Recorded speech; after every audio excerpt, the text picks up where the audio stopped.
Noah Quinn had never eaten street food in his entire life, but when his driver got lost in the warehouse district during rush hour and his blood sugar plummeted to dangerous levels, the small food truck with the hand-painted sign reading "Papa's Pizzeria on Wheels" became his only option.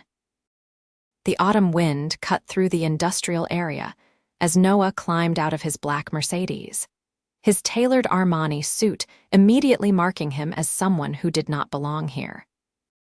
Workers from the nearby factories gathered around the food truck, their laughter and easy conversation filling the air with a warmth that contrasted sharply with the cold business meeting Noah had just left.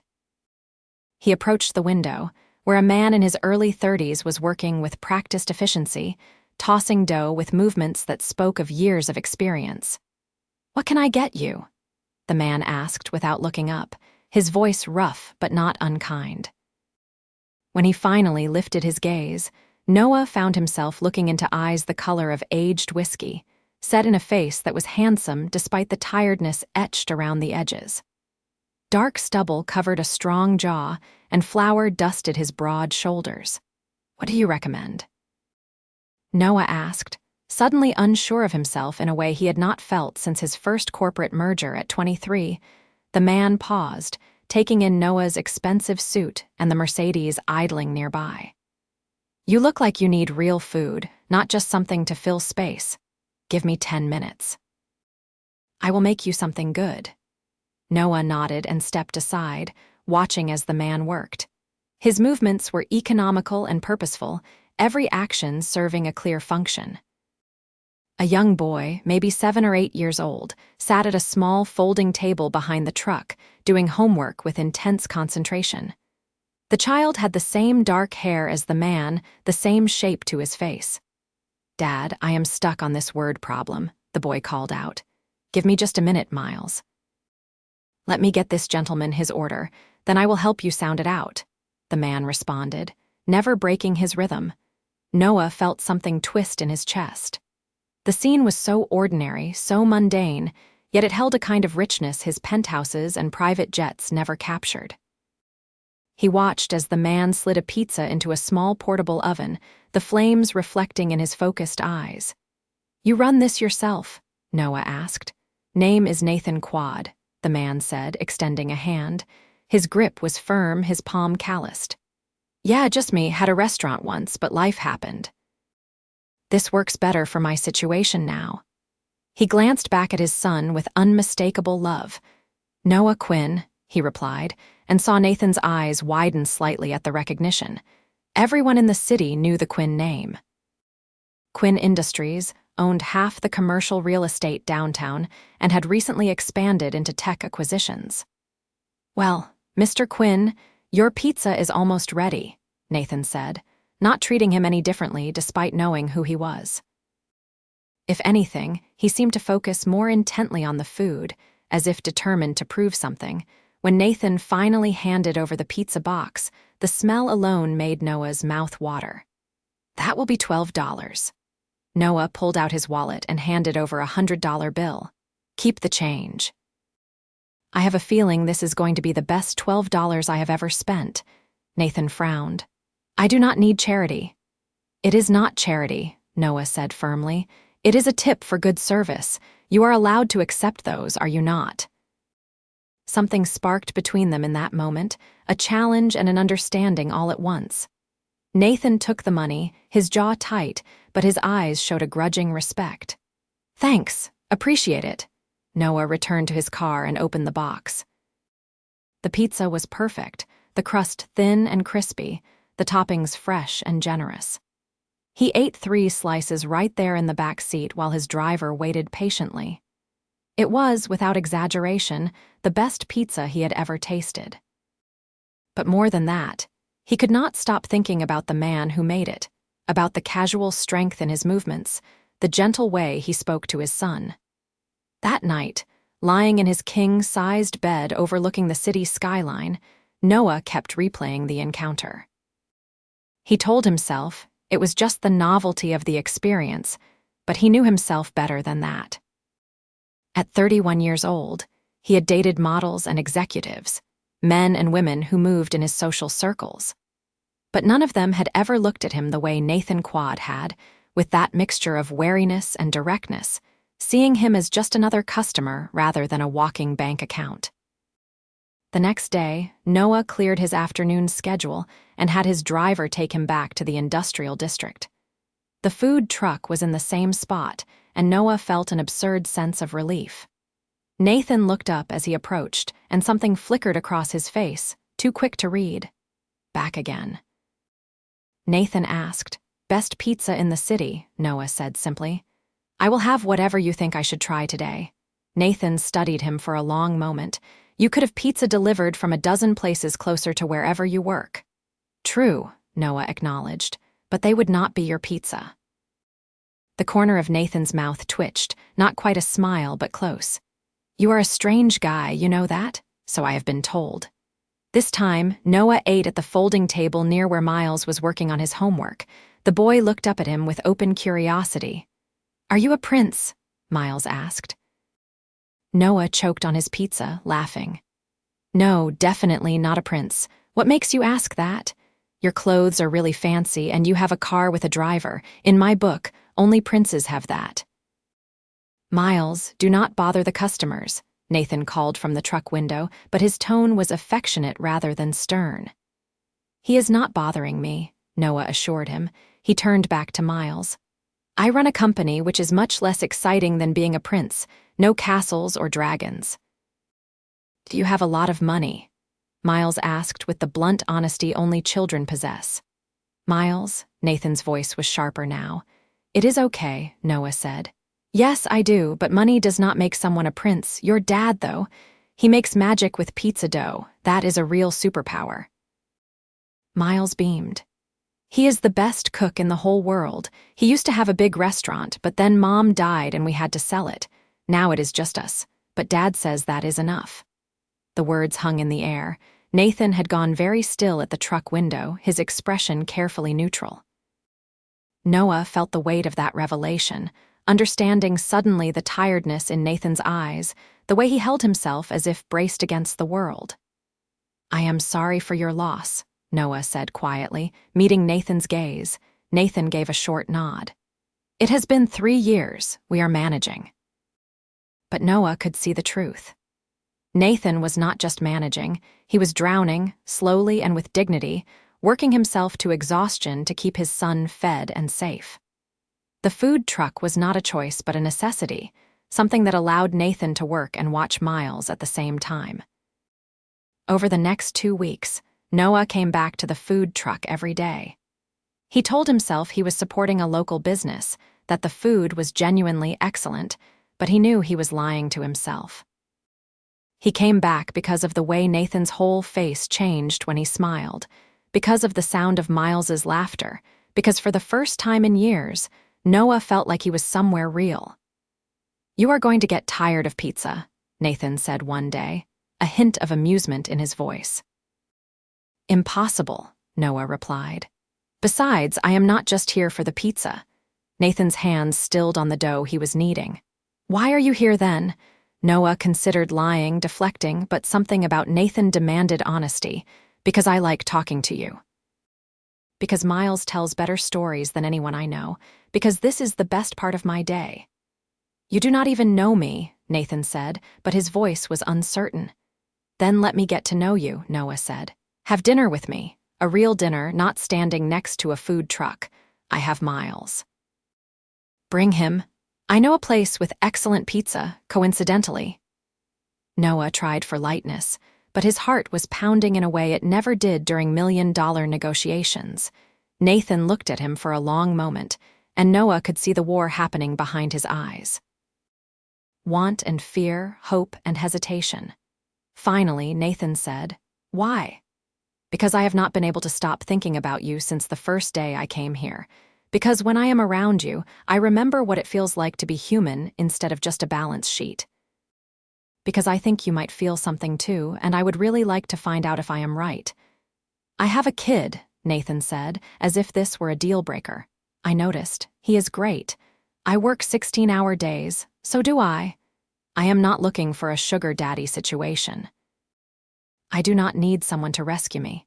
Good, because I am not offering that. I am offering dinner and conversation and maybe, if we are both really lucky, something more. Nathan's shoulders dropped, some of the defensive tension leaving his body. Saturday. Miles has a friend's birthday party in the afternoon, but I am free that evening, 6 o'clock, and I am paying for my own meal. Deal, Noah said, feeling a smile spread across his face that he could not have contained if he tried. Saturday arrived with agonizing slowness. Noah changed his outfit 3 times, which was ridiculous. He ran a multi-billion-dollar company. He should not be nervous about a date. But this felt different, more important somehow than any business deal or social obligation. He picked Nathan up at the small apartment above a laundromat where he and Miles lived. The building was old but clean, and when Nathan opened the door, Noah's breath caught. Nathan had dressed up, wearing dark jeans and a button-down shirt that brought out the gold in his eyes. He looked uncomfortable but devastatingly handsome. "You look good," Noah said. Nathan ducked his head, a flush creeping up his neck. "Thanks, you too, although you always look good, so that is probably not news to you." "It is definitely news coming from you," Noah said honestly. They went to a small Italian restaurant that Noah had rented out for the evening. He had wanted privacy, a place where they could talk without being interrupted or photographed. Nathan stopped in the doorway, taking in the empty restaurant, the single table set with candles and fresh flowers. "You rented out the entire restaurant," Nathan said flatly. "I wanted us to be able to talk without interruption. This is too much." "Nathan, look at me." Noah waited until Nathan met his eyes. "I know this is intimidating. I know my life is probably completely overwhelming from the outside.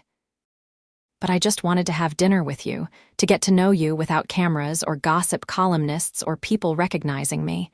That is all this is. If it makes you uncomfortable, we can leave right now and go get burgers at a drive-thru." Nathan took a deep breath. "No, it is okay. I just need to adjust my expectations. In my world, a date is splitting an appetizer and maybe catching a movie if money is not too tight that week. In my world, a date is usually a performance, everyone playing their role, trying to leverage connections or social standing. But that is not what I want this to be. I just want to have dinner with a man I find fascinating and see if maybe he finds me interesting too." They sat, and Noah had arranged for the chef to prepare several dishes, including pizza made in a traditional wood-fired oven. As they ate, they talked. Really talked, in a way Noah rarely did with anyone. Nathan told him about his late wife, Helena, whom he had met in culinary school. They had dreamed of opening a restaurant together, and for a few years, they had made it work. But then Helena got sick, and the medical bills piled up, and Nathan had sold everything to pay for treatments that ultimately did not save her. He had been left with Miles, a mountain of debt, and grief so profound it had nearly destroyed him. "But Miles needed me," Nathan said, his voice rough with emotion. "So I got up every day and I figured out how to keep going. The food truck was cheaper than a restaurant, and it lets me keep him with me. He is my whole world. Anyone who wants to be in my life needs to understand that." "I do understand that," Noah said. "It is actually one of the things I admire most about you. You have your priorities straight in a way most people never manage." Noah shared his own story in return. The pressure of inheriting his father's company at 25 when a heart attack had taken the older man suddenly. The loneliness of always being seen as a wallet or a business opportunity rather than a person. The failed relationships with people who loved his money more than they ever loved him. The growing sense that he was successful at everything except the things that actually mattered. "So why me?" Nathan asked. "I am not rich, I am not connected, I come with considerable baggage. You could have anyone." "But I do not want anyone," Noah said, reaching across the table to take Nathan's hand. The touch sent electricity up his arm. "I want you. The man who works himself to exhaustion to give his son a good life. The man who makes pizza like art." The man who looked at me like I was just another customer, not a bank account with legs. You are real, Nathan, and I have spent so long surrounded by people who are performing that I forgot what real looked like until I met you. Nathan's fingers tightened around his. I am terrified, he admitted, of letting myself feel this. Of what happens if I let you in and then you decide this was all just some fantasy, some walk on the wild side before you go back to your real life. This is my real life, Noah said intensely. Right here, right now with you. Everything else is just going through the motions. They stayed at the restaurant until well past midnight, talking about everything and nothing. Noah learned that Nathan loved old movies and jazz music, that he had once dreamed of being a chef in Paris, that his favorite moment of every day was reading bedtime stories to Miles. Nathan learned that Noah played piano, that he secretly loved trashy reality TV shows, that he had always wanted a dog but his penthouse building did not allow pets. When Noah finally drove Nathan home, they sat in the car for a long moment, neither wanting the evening to end. Can I kiss you? Noah asked. Nathan's answer was to lean across the console and press his lips to Noah's. The kiss was gentle at first, tentative, both of them testing the waters. Then Nathan's hand came up to cup the back of Noah's neck, and the kiss deepened, became something urgent and hungry. When they finally pulled apart, they were both breathing hard. So, same time next week? Nathan asked, his voice rough. How about tomorrow? Noah suggested. And the day after that, and every day you will let me. Nathan laughed, the sound bright and genuine. I have to work, and you have a company to run. Then I will see you at lunch, at your truck, and maybe dinner on Saturday again if you are free. You are really serious about this. Deadly serious, Noah confirmed. I know it is fast. I know we are still getting to know each other. But Nathan, I have never felt like this about anyone, and I am not going to pretend I do not feel it or wait the socially appropriate amount of time to tell you. I like you. I want to see where this goes, and I am willing to work for it, to be patient, to earn your trust. Nathan kissed him again, softer this time, sweet and promising. Okay, he whispered against Noah's lips. Let us see where this goes. The next 3 months were the happiest of Noah's life. He rearranged his schedule so he could have lunch at Nathan's food truck every day. Sometimes he brought colleagues, introducing them to Nathan's cooking and watching with satisfaction as Nathan's customer base grew. Word spread about the incredible pizza truck in the warehouse district, and soon Nathan had lines of people waiting, not just factory workers, but foodies and professionals making the trip specifically for his food. On weekends, Noah spent time with Nathan and Miles. They went to the park, to movies, to the aquarium. Miles, initially shy around Noah, slowly warmed up to him. The breakthrough came when Noah taught Miles to play chess, patiently explaining strategies and praising every clever move. After that, Miles started asking when Noah would visit, started including him in the stories he told about his day. You are good with him, Nathan said one night after they had put Miles to bed. They were on Nathan's worn couch, Nathan's head on Noah's shoulder, comfortable in a way that felt like they had been doing this for years instead of months. He is an easy kid to be good with, Noah said. He is smart and kind, and he has a good heart. You have done an amazing job with him. It is hard sometimes, Nathan admitted, being everything he needs. Mom and dad, provider and playmate, wondering if I am screwing him up by not being able to give him more. Nathan, look at me. Noah waited until those whiskey eyes met his. You are giving him everything that matters. Love, stability, presence. Miles is happy and secure because of you. The fancy stuff, the things money can buy, those do not matter nearly as much as what you are already providing.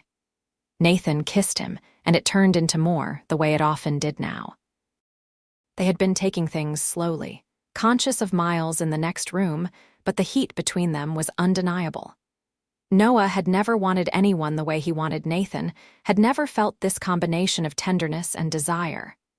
Stay tonight, Nathan whispered. Miles is asleep, and I just want to wake up next to you. They moved to Nathan's bedroom, and what followed was gentle and intense, both of them learning each other's bodies, communicating through touch what words could not capture. Afterward, Nathan fell asleep in Noah's arms, and Noah lay awake for a long time, feeling Nathan's heart beat against his chest, thinking about how drastically his life had changed in just a few months. But not everything was perfect. Nathan's pride made him bristle whenever Noah tried to help financially. When Noah suggested Nathan expand his business, offered to invest or co-sign a loan, Nathan shut down completely. "I do not need you to fix my life," Nathan said, his voice tight with anger. They were in Noah's penthouse, having dinner while Miles was at a sleepover. "I am doing fine on my own." "I know you are," Noah said carefully. "But Nathan, you are working yourself to exhaustion. You are at that truck from 6 in the morning until 10 at night. You barely sleep. Let me help." "Why? So I can owe you. So I can be your project, your charity case." "That is not fair," Noah said, his own temper rising. "I am not trying to make you owe me anything. I care about you. I want to help because watching you burn yourself out is killing me." "Then maybe you should not watch," Nathan snapped. "Maybe you should go back to your penthouse and your easy life and find someone who fits better into it." The words landed like a physical blow. Noah stood, grabbing his jacket. "Is that what you want? For me to leave?"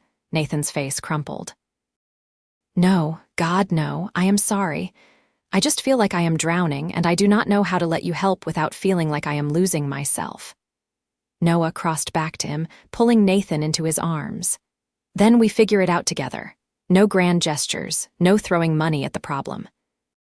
We sit down, we look at your business, and we come up with solutions that work for you, as partners, not as savior and saved." Nathan nodded against his chest. "I am sorry. I am not good at this, at letting people in." "Neither am I," Noah admitted, "but we can learn together." They spent that night going over Nathan's finances, creating a realistic business plan. Noah used his contacts to help Nathan secure permits for better locations, to navigate the bureaucracy that had been strangling his business. But he did it as a consultant, not a benefactor, and he made sure Nathan made all the final decisions. Within 2 months, Nathan had 3 food trucks operating in different parts of the city, with employees he trusted running the other 2. The increased income meant he could cut his own hours, could spend more time with Miles, could breathe for what felt like the first time in years. "I do not know how to thank you," Nathan said one evening. They were at Noah's penthouse, cooking dinner together while Miles built an elaborate Lego structure on the living room floor. "You do not need to thank me. Seeing you happy, seeing you not exhausted all the time, that is thanks enough." Nathan kissed him, sweet and lingering. "I love you," he whispered. "I have been afraid to say it, afraid it would change things or scare you away, but I do. I love you." Noah felt his heart expand, felt tears prick at his eyes. "I love you too, so much. I have loved you since that first day when you made me pizza and looked at me like I was just another hungry customer." They stood in the kitchen, holding each other, while Miles chattered happily about his Lego creation, and Noah thought about how perfect this moment was, how completely right. But life had a way of complicating even the most perfect moments. A few weeks later, Noah's business partner called an emergency meeting. Quinn Industries was being targeted for acquisition by a hostile company, and Noah would need to spend the next several months fighting off the takeover. It would mean long hours, frequent travel, all his attention focused on saving the company his father had built. "I have to do this," Noah told Nathan that night, his voice heavy with regret. "It is not just about me. There are 15,000 employees who depend on Quinn Industries for their livelihood. If this acquisition goes through, most of them will lose their jobs." "I understand," Nathan said, but Noah could see the worry in his eyes. "I am not leaving you," Noah said firmly. "This does not change how I feel, but I am going to be less available for the next few months, and I hate that. I hate that right when we have finally found our rhythm, I have to put work first." "Do what you need to do," Nathan said. "We will be here when you can make time for us." The next 3 months were brutal. Noah worked 20-hour days, barely sleeping, surviving on coffee and determination. He saw Nathan and Miles only in stolen moments, quick lunches, or late-night phone calls when Miles was asleep.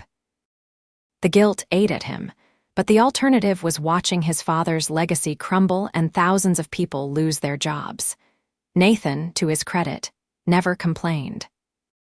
He sent encouraging texts, showed up at Noah's office with food, took care of himself and Miles without demanding more than Noah could give.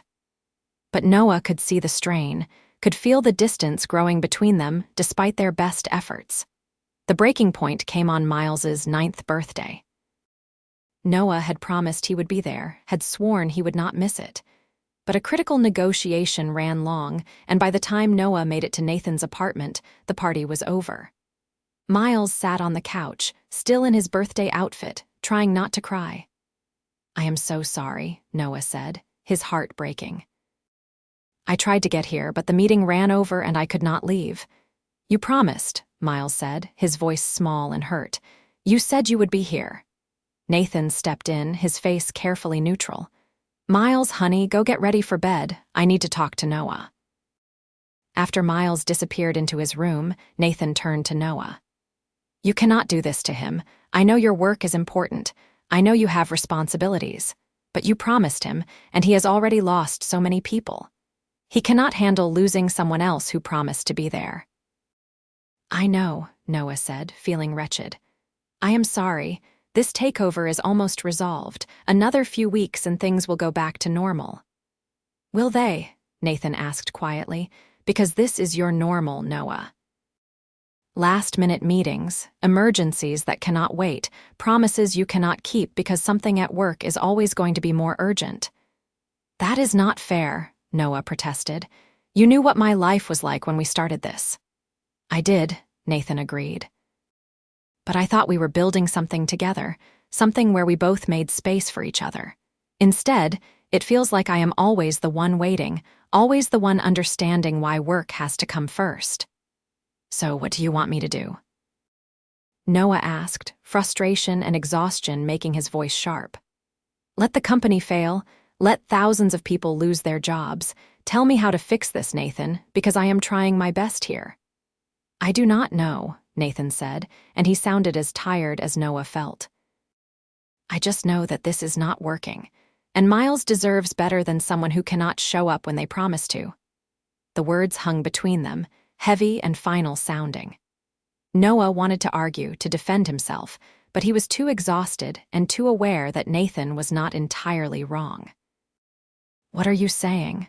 "I am saying maybe we need some space, until you can figure out what you actually have room for in your life." Noah felt panic rise in his chest.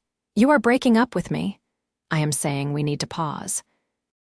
Figure out if this is actually going to work, or if we are just going to keep hurting each other trying to force incompatible lives together."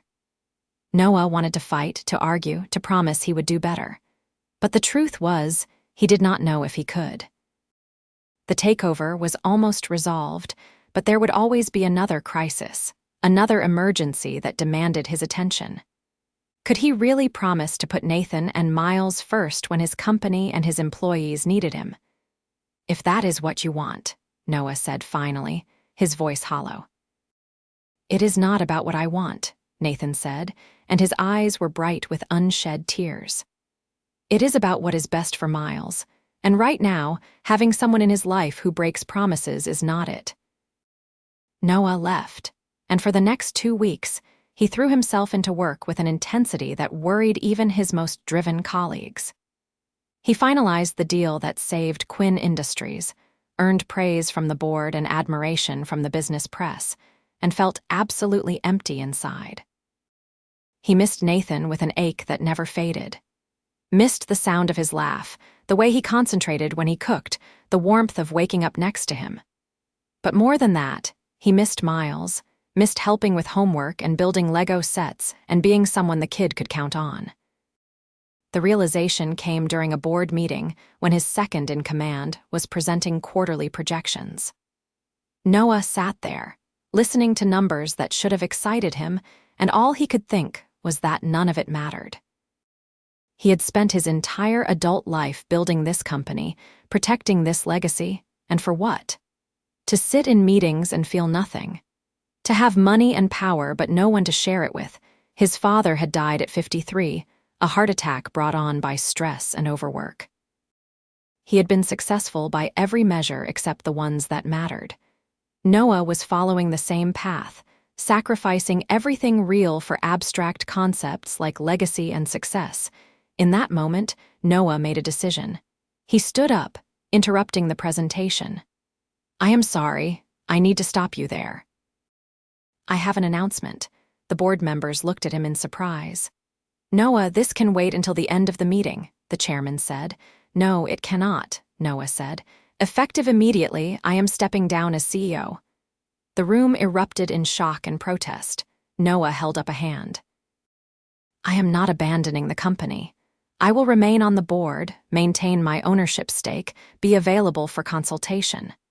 But I am promoting Marcus Davis to CEO. He has earned it, and frankly, he has been doing most of the day-to-day operations anyway. It is time to make that official." "Noah, you cannot make this decision impulsively," someone protested. "It is not impulsive," Noah said calmly. "It is the most carefully considered decision I have made in years. I have spent a decade building this company at the expense of everything else in my life, and I am done. There are more important things than quarterly earnings and market share. I'm not leaving the company in danger. Marcus is brilliant, and you all know it, but I am choosing to have a life outside these walls." He left the boardroom to chaos and confusion, but he felt lighter than he had in months. He went home, packed a bag, and then he went to Nathan's apartment. It was late afternoon, and Nathan would be at the food truck, but Miles would be home with the babysitter Nathan had hired now that he could afford one. Noah knocked, and a college-aged woman answered. "Can I help you?" "I am Noah Quinn. I'm here to see Nathan and Miles. Is Nathan home?" "No, he is working, but Miles is here. Are you the Noah that Miles talks about?" "I hope so." The babysitter let him in, though she looked uncertain. Miles was at the kitchen table doing homework, and when he looked up and saw Noah, his expression went carefully blank, so much older than 9 years old should look.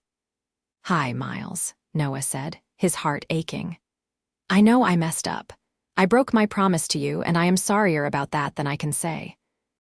But I am here now, and if you will give me another chance, I promise I will never let you down like that again." "You said you would come to my birthday," Miles said, his voice small. "I know, and I was wrong. Work is not more important than you. Nothing is more important than you and your dad." "Then why did you choose work?" "Because I was scared," Noah admitted. "Scared that if I did not keep everything perfect at my company, I would lose everything my father built. But I realized that my father lost all the things that mattered because he made the same choice. And I am not going to make that mistake, so I quit my job." Miles's eyes went wide. "You quit?" "Well, I stopped being the boss. I am letting someone else run the company so I can have time for the people I love, if they will still have me." "Do you love my dad?" Miles asked. "Very much." "And I love you too, buddy. You and your dad, you are my family, if you will let me be part of yours." Miles thought about this seriously. "You have to promise not to leave again." "I promise, and this time I will keep it." Miles threw himself at Noah, wrapping his arms around his waist.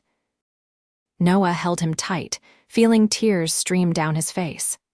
They stayed like that until they heard the apartment door open and Nathan's tired voice called out, "Miles, I am home early. I brought dinner." Nathan appeared in the kitchen doorway and froze, seeing Noah holding Miles. His face went through a dozen emotions in as many seconds. "What are you doing here?"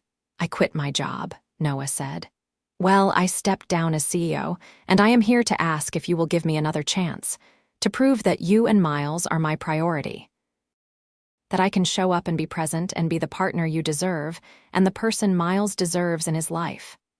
"Noah," Nathan said, his voice breaking, "you cannot just quit your job." "I did not just do anything. I have been thinking about this for weeks.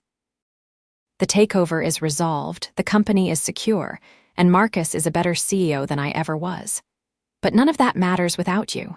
I love you, Nathan. I love Miles. And I am done choosing work over the people I love. Nathan crossed the room and kissed him hard, desperate and relieved all at once. When they pulled apart, both were crying. I missed you so much, Nathan whispered. I missed you too, both of you, and I am sorry I made you doubt how important you are to me. You are everything. You and Miles are everything. They held each other while Miles watched with satisfaction. Does this mean Noah can stay for dinner? The boy asked. Nathan laughed through his tears. Yeah, buddy, Noah can stay for dinner and breakfast, and every meal after that if he wants. I want, Noah said firmly. I definitely want. The weeks that followed were not without challenges. Noah had to learn how to structure his life without the demanding schedule of being a CEO. He discovered he genuinely enjoyed consulting work, advising other companies a few hours a week while maintaining his board seat at Quinn Industries. It gave him purpose without consuming his life. He helped Nathan continue to grow his food truck business, which expanded to 5 trucks and then to a small restaurant when the perfect location became available. This time, Nathan accepted Noah's help with grace, and Noah offered it without trying to take over. They worked as true partners, each bringing their strengths to the table. More importantly, Noah became a fixture in Miles's life. He attended every school event, helped with homework, showed up for baseball games and science fairs. He and Nathan moved in together after 6 months, buying a house with a big yard in a good school district. Miles got his own room, decorated exactly how he wanted, and Noah finally got a dog, a golden retriever puppy that Miles named Captain. They settled into a rhythm that felt right.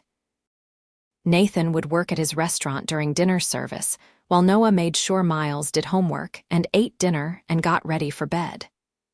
Then Nathan would come home, and they would have a few hours together, talking about their days, making plans, just being together. On weekends, they were a family, doing normal family things that made Noah happier than any business success ever had 1 year after they got back together. Noah took Nathan and Miles to the beach for a vacation. It was Miles's first time seeing the ocean, and watching his excitement made both men laugh. On their last night, after Miles had fallen asleep in his hotel room, Noah and Nathan walked along the beach under the stars. I want to ask you something, Noah said, his heart pounding.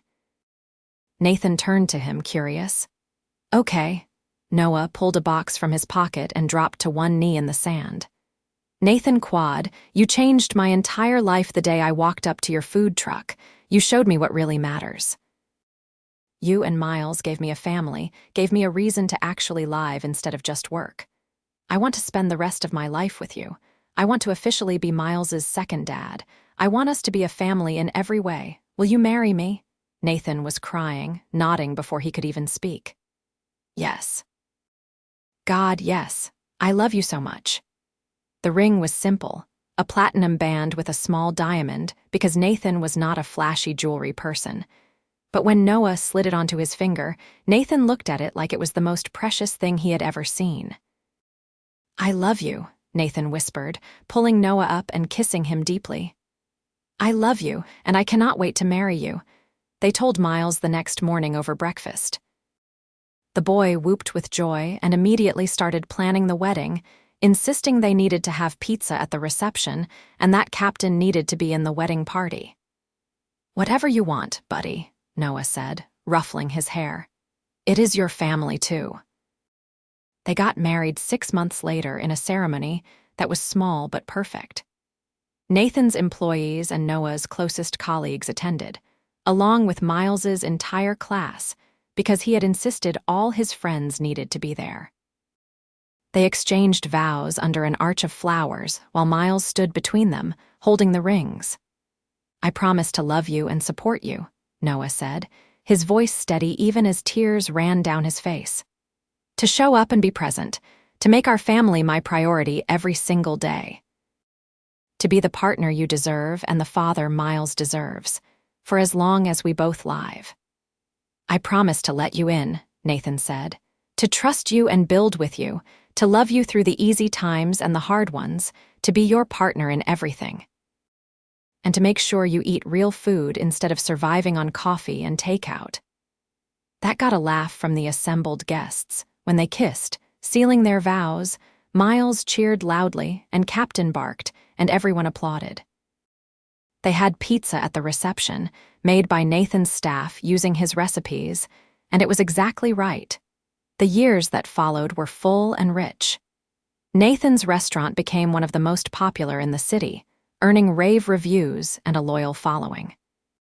Noah consulted part-time and discovered a passion for mentoring young entrepreneurs, helping them avoid the mistakes he had made. Together, they started a foundation that helped single parents start small businesses, providing microloans and mentorship.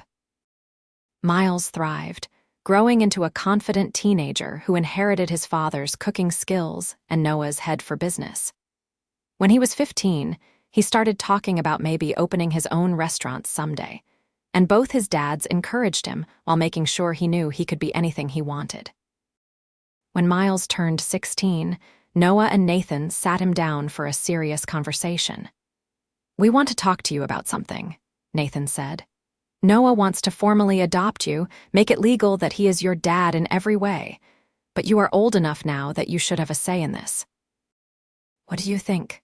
Miles looked between them, and his eyes were bright with emotion. "He is already my dad," Miles said. "But yeah, I want it to be official. I want to be Miles Quinn Quade." The adoption went through without any issues, and when the judge finalized it, all three of them cried. Noah had never imagined he could feel this complete, this fully himself. They decided to have another child when Miles was 17. They used a surrogate and an egg donor, and the pregnancy was nerve-wracking and exciting all at once. Hannah was born on a snowy December morning, tiny and perfect, with Nathan's dark hair and Noah's blue eyes. Miles was absolutely smitten with his baby sister, careful and gentle in a way that made both his fathers tear up. "I am going to teach her everything," he declared. "How to cook and how to play chess, and how to tell when someone is really worth trusting." "She is lucky to have you as a big brother," Noah said, watching Miles cradle the baby with practiced ease. Life was not always perfect. They had arguments about money and parenting styles, and whose turn it was to walk the dog. Nathan sometimes still struggled with accepting help, and Noah sometimes got too focused on work. But they worked through it together, with love and communication and a commitment to choosing each other every single day. On their 10th wedding anniversary, they renewed their vows in their backyard with close family and friends. Miles, now a college student studying culinary arts, stood up and gave a speech that left everyone in tears. 10 years ago, these two amazing men promised to love each other and to be my dads, Miles said, and they have kept that promise every single day. "Dad," he looked at Nathan, "you showed me what it means to work hard and love fiercely and never give up." "And Papa," he turned to Noah, "you showed me that showing up is the most important thing you can do, that being present is how you prove love. Because of you both, I know what real love looks like. I know what family means, and I know that the best things in life are worth working for. Hannah and I are so lucky to have you both. Here is to 10 more years, and then 10 after that, and every day you will give us." Noah and Nathan held hands, crying openly, while their friends and family applauded. Little Hannah, now 3 years old, toddled over and demanded to be picked up, wanting to be part of the moment. That night, after everyone had gone home and the kids were asleep, Noah and Nathan sat in their backyard under the stars. "Do you ever think about that first day?" Nathan asked. "When you walked up to my food truck looking like you had never eaten street food in your life?" Noah laughed. "All the time. Best decision I ever made, getting lost in that neighborhood. Second best was actually stopping at your truck instead of having my driver find a restaurant." "I thought you were crazy," Nathan admitted. "This rich guy in an expensive suit, eating pizza in the back of his Mercedes." "But there was something about you, something real underneath all the polish." "You saw me," Noah said simply. Really saw me, not just what I could do for you or what I represented. That was new. And now look at us, Nathan said, gesturing at their house, their life. Sometimes I cannot believe this is real, that I get to have this life with you. Believe it, Noah said, pulling Nathan close and kissing him softly. Because I am not going anywhere. You and Miles and Hannah, you are my whole world. Everything good in my life started the day I walked up to that food truck, and you made me the best pizza I have ever eaten. The pizza was pretty good, Nathan agreed with a smile. The pizza was just an excuse, Noah said. I came back every day because I was falling in love with you. Because you made me feel human again. Because when I was with you, I remembered who I actually wanted to be. They sat there together, comfortable in the silence, watching the stars come out. Inside, their children slept safe and loved. Noah's phone was inside, ignored, because nothing was more important than this moment with his husband. He thought about the man he used to be, always working, always chasing the next deal, never quite satisfied. That man felt like a stranger now. The life he had built with Nathan was not perfect, but it was real. It was messy and chaotic and full of love. It was everything he had never known he needed. And it had all started with a simple order of pizza from a poor dad's food truck. Now that poor dad was his husband, his partner, his home. And Noah would not change a single thing about the journey that had brought them here. Every challenge, every obstacle, every moment of doubt had been worth it to end up here, in this backyard, with this man, with their beautiful family. I love you, Noah said, the words as true now as they had been the first time he said them. I love you too, Nathan replied, and kissed him under the stars in the home they had built together, surrounded by the life they had created. And it was exactly right.